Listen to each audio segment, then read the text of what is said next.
Hey everyone, welcome to Ali's Trend Zone. Today, I'll guide you step by step on how to draw there. Whether you're a beginner or looking to improve, this tutorial is for you.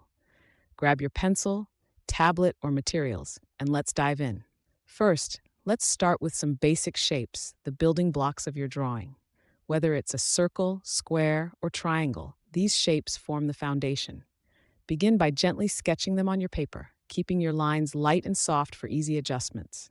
Light lines give you the flexibility to explore and refine as you go along. Imagine you're setting up a skeleton for your artwork. Every great drawing begins here. Notice how these simple shapes transform into more complex forms. With practice, mastering basic shapes makes the drawing process smoother and more intuitive. Don't rush. Take your time to get comfortable with these forms. Consider how light interacts with the surfaces of your drawing. Where does it hit directly and where does it softly fade away? Use these observations to enhance the realism of your artwork. Feel free to incorporate color, if desired, for an additional layer of richness.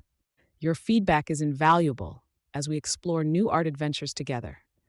If you found this tutorial helpful, remember to like this video, subscribe to Ali's Trend Zone, and hit that bell icon so you won't miss any future art tutorials.